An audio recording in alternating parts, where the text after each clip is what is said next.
ये प्यारे बच्चों, आई होप आप एकदम मस्त होंगे। आज की क्लास जो रहेगी प्यारे बच्चों वो हमारी एनएसए की रहेगी। किसकी क्लास रहेगी? एनएसए की। कहने का मतलब है राष्ट्रीय सुरक्षा अधिनियम।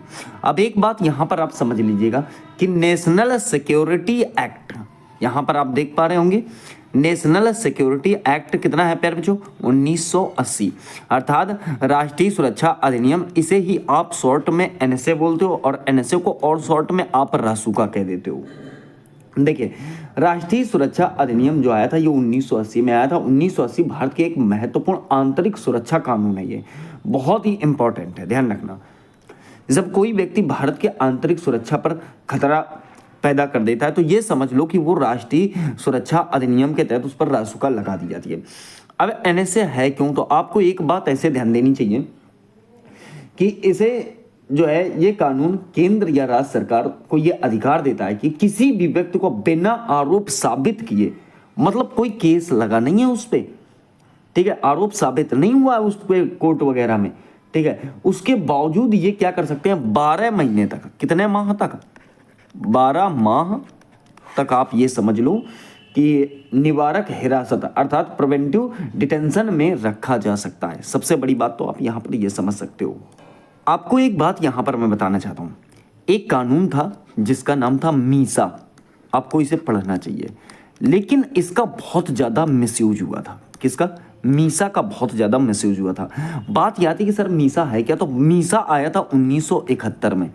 कब आया था? 1971 में। तो जब मीसा आया, इसका नाम था maintenance of internal security act, ठीक है। लेकिन हुआ क्या, इसका गवर्नमेंट बहुत ज्यादा मिसयूज कर रही थी या अधिकारी बहुत ज्यादा मिसयूज कर रहे थे।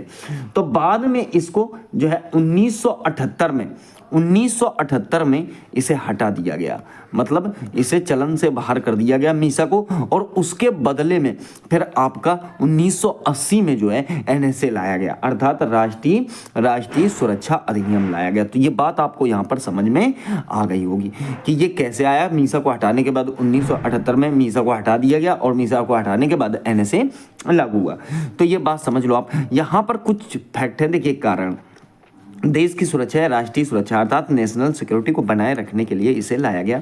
सार्वजनिक व्यवस्था पब्लिक ऑर्डर को बनाए रखने के लिए। देखिए, जैसे आप यूपी में देखते हो कोई अगर रासुका का उल्लंघन करता है तो यूपी की पुलिस तो बहुत खतरनाक है, डायरेक्टली एनकाउंटर, ठीक है। और यहाँ पर जो सीनियर अधिकारी होते हैं वो अपने जूनियर अधिकारी का पक्ष भी ले लेते हैं कि ये भाग रहा होगा इसलिए मार दिया गया, क्योंकि यहाँ पर माननीय योगी आदित्यनाथ की सरकार है, बहुत ही खतरनाक मुख्यमंत्री के रूप में वो जाने जाते हैं, ठीक है। तो यहाँ पर ध्यान रखना, अगर एनकाउंटर भी कर दिया ऐसे आदमी का तो कुछ खास पुलिस पर प्रभाव नहीं पड़ेगा। अब एनएसए है क्या ये समझ लो। तो ये निवारक निरोध कानून है, अर्थात प्रिवेंटिव डिटेंशन लॉ है। सुरक्षा कैसे करेंगे, तो देखिए नजरबंद करके अपराध होने से पहले इसे कंट्रोल किया जाता है। निरोध क्या है, जिसे आप डिटेंशन कहते हो, भविष्य में किसी व्यक्ति को अपराध करने से रोकने के लिए हिरासत में लेना है। जैसे मान लो अगर आपको लगता है कि ये आदमी यार कहीं ना कहीं देश की सुरक्षा के लिए खतरा बन रहा है और ये इसके विचारधारा ऐसी है या उसका बयान कोई आ गया, तो आप उसे डिटेंशन में ले सकते हो, अर्थात निरोध में ले सकते हो, ठीक है। उसे हाउस अरेस्ट कर सकते हो। अब देखिए संविधान का आर्टिकल 22 का 3 वो क्या कहता है, ठीक है। यह आर्टिकल कहता है कि कुछ मामलों में गिरफ्तारी और नजरबंदी के खिलाफ सामान्य सुरक्षा उपाय लागू नहीं होते हैं। ये 2 प्रकार के व्यक्तियों पर लागू होते हैं, एक तो शत्रु विदेशी हो और वे लोग जिन्हें निवारक निरोध कानूनों के तहत गिरफ्तार किया गया हो, ठीक है। तो इस प्रकार से आप इसको ध्यान देना थोड़ा सा, ठीक है। देखिए, राज्य की सुरक्षा अर्थात नेशनल सिक्योरिटी और सार्वजनिक व्यवस्था के कारणों से निवारक निरोध और व्यक्तिगत स्वतंत्रता पर प्रतिबंध की अनुमति या परमिशन होती है, ठीक है। तो ये बात आप समझ सकते हो। अब इसकी थोड़ी सी हम पृष्ठभूमि को समझ लेते हैं। जैसे कि मैं बताना चाहता हूँ आपको, नेशनल सिक्योरिटी एक्ट 1980 अर्थात राष्ट्रीय सुरक्षा अधिनियम एनएसए, डेट की बात करें बच्चों तो ये लागू कब हुआ था, तो 21 दिसंबर 1980 को लागू हुआ था।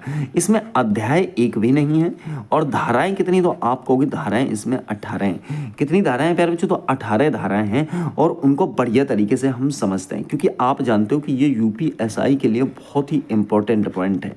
और यूपीएसआई और भी बहुत सारे एग्जामों में जो है धाराओं का वर्णन होता है, जिसमें राष्ट्रीय सुरक्षा अधिनियम कब लागू हुआ था तो ये तो जीएस में भी पूछ लिया जाता है, ठीक है।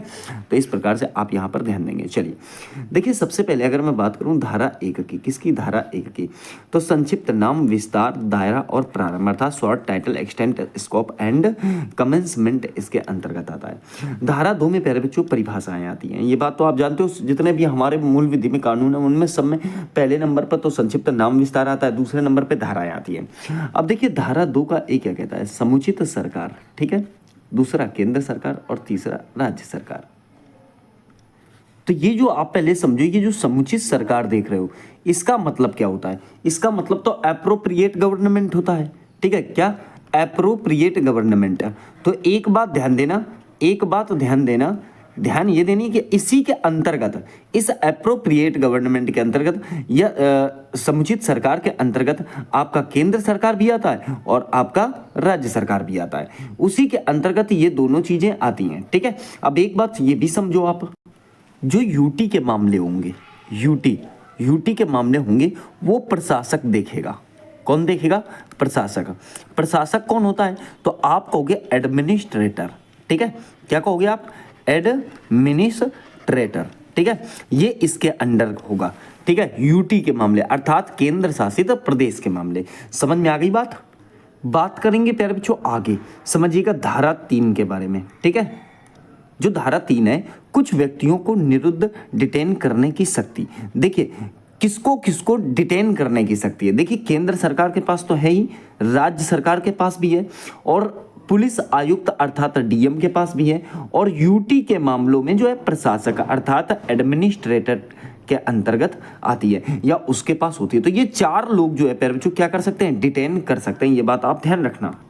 यहाँ पर डीएम के स्थान पर एक बात और ध्यान रखना, जो आपके पुलिस कमिश्नर हैं, ठीक है, वो भी इस काम को कर सकते हैं, किसके कहने पर, तो डीएम के कहने पर, ठीक है, वो भी जो है किसी को डिटेन कर सकते हैं। डिटेन कब किया जाता है, बहुत बड़े बड़े केस आते हैं, इसमें ये मत समझना जैसे आप, वो एक अमृत कुछ करके व्यक्ति था पंजाब का, जो मतलब पंजाब को ही तोड़ के एक और खालिस्तान बनाना चाहता था, ठीक है, उसको पुलिस ने बहुत बुरी तरीके से गिरफ्तार किया था, उसको पकड़ना था क्योंकि उससे डिटेल लेनी थी, तो उसके पास जो है खालिस्तान का मैप भी मिला था और जो है कि शायद उसने खालिस्तान का मैप बना लिया था, और यहीं तक मैप नहीं बल्कि वहाँ की मुद्रा भी उसने तैयार कर ली थी। उसका जो है वो एक कागज में उसने वो पूरा डिजाइन कर लिया था कि ऐसे खालिस्तान बनेगा और ऐसा हमारा यहाँ का मुद्रा होगा। उसको गिरफ्तार किया गया था, ठीक है। देखिए अब बात करेंगे धारा 3 का बी, कहने का मतलब है खा, सही है, 3 का खा भी कह सकते हो आप, 3 का बी भी कह सकते हो। विदेशी व्यक्ति को भारत में रोकने, जैसे कोई व्यक्ति विदेशी और वो भारत में बहुत ज्यादा परेशानी पैदा कर रहा है, तो आप ये समझ लो कि उसे कैप्चर करने के लिए, उसे डिटेन करने के लिए धारा 3 का बी प्रयोग करेंगे। या कोई भारत का व्यक्ति बहुत ज्यादा परेशान कर रहा है तो भारत से भगाने के लिए जो है हम 3 के बी का प्रयोग करेंगे। तो ये बात आपको समझ में आ गई होगी। चलिए आगे देखिए, बात करेंगे। अब देखिए धारा 3 का 2 आता है, क्या आता है, धारा 3 का 2, जो व्यक्ति सार्वजनिक व्यवस्था को खतरे में डाल सकता है उसे डिटेन कर लिया जाएगा। देखिए 3 महीने से अधिक नहीं, ठीक है, 3 महीने से अधिक डिटेन नहीं किया जा सकता राज्य सरकार के कहने पर। ये बात कौन कहती है, तो धारा 3 का 2 कहती है। फिर देखिए धारा 3 का 3, देखिए धारा 3, यदि डीएम या पीसी अर्थात पब्लिक कमीशन या पब्लिक कमिश्नर किसी को डिटेन करने का आदेश देगा तो वह डिटेंशन की रिपोर्ट, कारण और सुझाव तुरंत राज्य सरकार को भेजेगा कि हम इस वजह से जो है इसे डिटेन कर रहे हैं, ठीक है। अब देखिए यहाँ पर अगर मैं बताऊँ आपको, देखिए डीएम हो या पीसी अधिकतम 12 दिन तक डिटेन कर उसे जो है रख सकते हैं, ठीक है। धारा 5 देखिएगा, निरोध का स्थान बदला जा सकता है परंतु उसी राज्य में। मान लीजिए आपने देखा होगा कि निरोध का मतलब जैसे किसी को अगर कहीं डिटेन किया जाता है तो उसका स्थान बदला जाता है। जैसे आप देखिए किसी कोई ऐसा आदमी जो बहुत बड़ा अपराधी है तो उसकी जेल भी तो बदली जाती है कि यहाँ से इसे यहाँ शिफ्ट किया जाता है, तो ऐसे करके उसका स्थान बदला जा सकता है। मगर अगर ध्यान देना कि अगर कोई आदमी जैसे उत्तर प्रदेश में कोई अपराध करता है तो उसे उत्तर प्रदेश में ही रखा जाएगा, ना कि मध्य प्रदेश में, ठीक है। फिर बात करेंगे धारा 7 पे, देखिए फरार व्यक्तियों के संबंध में शक्तियां यहाँ पर मिली हुई हैं। यदि जिस व्यक्ति को निरुद्ध किया गया और वो क्या हो जाता है, फरार हो जाता है, तो दूसरे राज्यों के, मैं आपको पहले ही बता चुका हूँ कि यहाँ तो फरार व्यक्ति को डायरेक्टली एनकाउंटर होता है उत्तर प्रदेश में, ठीक है। योगी जी की सरकार बहुत खतरनाक है, ठीक है। अब देखिए कब, पहली स्थिति फरार हो गया है, दूसरी स्थिति छिपता फिर रहा है, मतलब कहीं अपनी फूफा के यहाँ जा रहा है, कहीं बुआ के यहाँ जा रहा है, ऐसे करके वो छिपता घूम रहा है, तो उसमें धारा 7 जो है लागू हो जाएगी। फिर देखिए धारा 9 की बात करें तो धारा 9 ये बताती है कि सलाहकार बोर्ड बनना चाहिए, अर्थात एडवाइजरी का गठन है। ठीक है, कहने का मतलब ये आप कह सकते हो सलाहकारी बोर्डों का बनना। ठीक है, फॉर्मेशन ऑफ एडवाइजरी बोर्ड। ठीक है, तो वो बनाए गए हैं। अब देखिए कौन करेगा, ठीक है, सरकार, सेंट्रल हो या आप सेंट्रल गवर्नमेंट हो या स्टेट गवर्नमेंट हो। ठीक है, अब इसमें रखा कौन कौन जाता है ये समझ लो। बोर्ड में मेंबर कौन है, 3 सदस्य। ठीक है, हाई कोर्ट के जज हो या सरकार जिसे योग्य माने। एक बात याद रखना, हाई कोर्ट के जज भी हो सकते हैं और प्यारे बच्चों हाई कोर्ट के इसमें पूर्व जज भी हो सकते हैं। ठीक है, हाई कोर्ट के जज भी हो सकते हैं और हाई कोर्ट के पूर्व जज भी हो सकते हैं, या फिर हाई कोर्ट के जज के बराबर जो योग्यता रखता हो उसे जो है इसमें इंक्लूड किया गया है, अर्थात धारा 9 में इंक्लूड किया गया है। बहुत ही इंपॉर्टेंट धारा है प्यारे बच्चों, सही है। चलिए आगे देखिए, बात करेंगे हम धारा 10 की। धारा 10 की बात करेंगे, इसमें क्या है, सरकार द्वारा नजरबंदी के आधारों अर्थात रीजन का सलाहकार बोर्डों के सामने रखा जाना।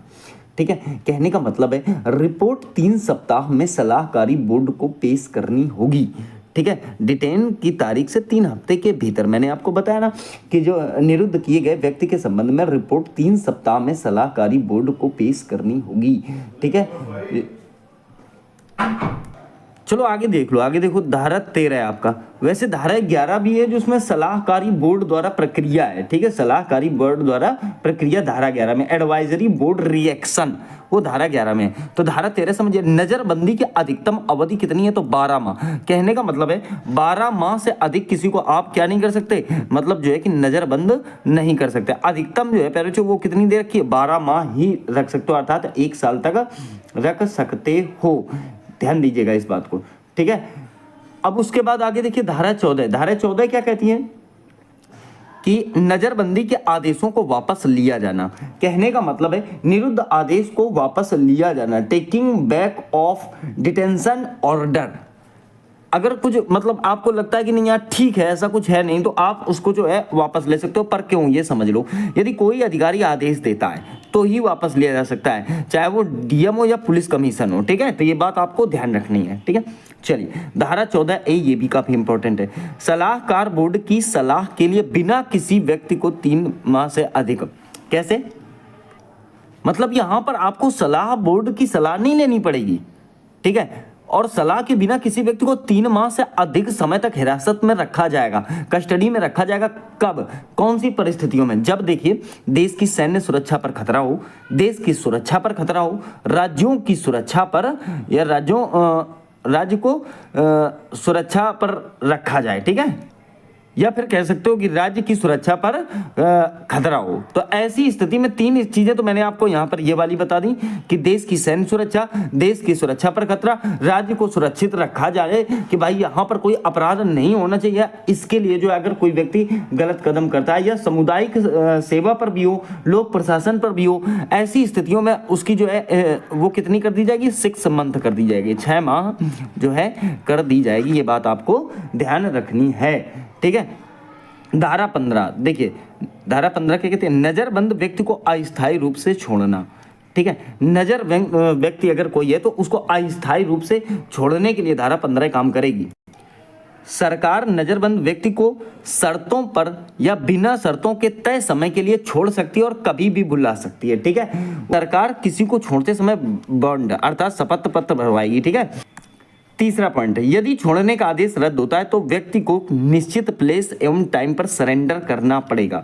यदि सरेंडर नहीं करता तो 2 साल तक की जेल या जुर्माना या दोनों हो सकते हैं। ठीक है, धारा 16 पैरा जो सद्भावना में किए गए कार्यों में संरक्षण है, सरकारों पर कोई केस दायर नहीं होगा, ये आपको ध्यान रखना है।